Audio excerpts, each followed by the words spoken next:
अगर पत्नी है तो दुनिया में सब कुछ है। राजा की तरह जीने और आज दुनिया में अपना सिर ऊंचा रखने के लिए अपनी पत्नी का शुक्रिया कीजिए। आपकी सुविधा असुविधा आपके बिना कारण के क्रोध को संभालती है। तुम्हारे सुख से सुखी है और तुम्हारे दुख से दुखी है। आप रविवार को देर से बिस्तर पर रहते हैं, लेकिन इसका कोई रविवार या त्योहार नहीं होता है। चाय लाओ, पानी लाओ, खाना लाओ, ये ऐसा है और वो ऐसा है, कब अकल आएगी तुम्हें, ऐसे ताने मारते हैं। उसके पास बुद्धि है और केवल उसी के कारण तो आप जीवित हैं, वरना दुनिया में आपको कोई भी नहीं पूछेगा। अब जरा इस स्थिति की सिर्फ कल्पना करें। एक दिन पत्नी अचानक रात को गुजर जाती है। घर में रोने की आवाज़ आ रही है। पत्नी का अंतिम दर्शन चल रहा था। उस वक्त पत्नी की आत्मा जाते जाते जो कह रही है उसका वर्णन, मैं अभी जा रही हूँ, अब फिर कभी नहीं मिलेंगे, तो मैं जा रही हूँ।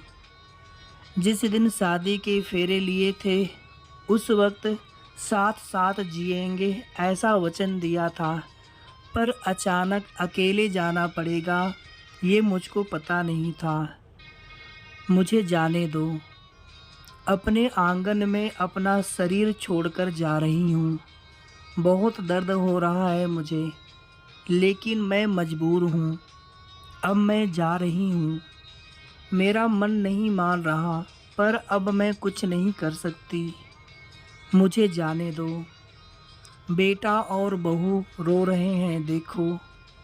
मैं ऐसा नहीं देख सकती और उनको दिलासा भी नहीं दे सकती हूँ। पोता बाबा कर रो रहा है, उसे शांत करो। बिल्कुल ध्यान नहीं दे रहे हैं। हाँ, और आप भी मन मजबूत रखना और बिल्कुल ढीले न हों। मुझे जाने दो। अभी बेटी ससुराल से आएगी और मेरा मृत शरीर देखकर बहुत रोएगी, तब उसे संभालना और शांत करना। और आप भी बिल्कुल नहीं रोना। मुझे जाने दो। जिसका जन्म हुआ है उसकी मृत्यु निश्चित है। जो भी इस दुनिया में आया है वो यहाँ से ऊपर गया है। धीरे धीरे मुझे भूल जाना, मुझे बहुत याद नहीं करना और इस जीवन में फिर से काम में डूब जाना। अब से मेरे बिना जीवन जीने की आदत जल्दी से डाल लेना। मुझे जाने दो। आपने इस जीवन में मेरा कहा कभी नहीं माना है। अब जिद छोड़कर व्यवहार में विनम्र रहना। आपको अकेला छोड़कर जाते मुझे बहुत चिंता हो रही है, लेकिन मैं मजबूर हूँ। मुझे जाने दो। आपको बीपी और डायबिटीज़ है। गलती से भी मीठा नहीं खाना, अन्यथा परेशानी होगी। सुबह उठते ही दवा लेना न भूलना। चाय अगर आपको देर से मिलती है तो बहू पर गुस्सा न करना। अब मैं नहीं हूँ यह समझकर जीना सीख लेना। मुझे जाने दो। बेटा और बहू कुछ बोले तो चुपचाप सब सुन लेना।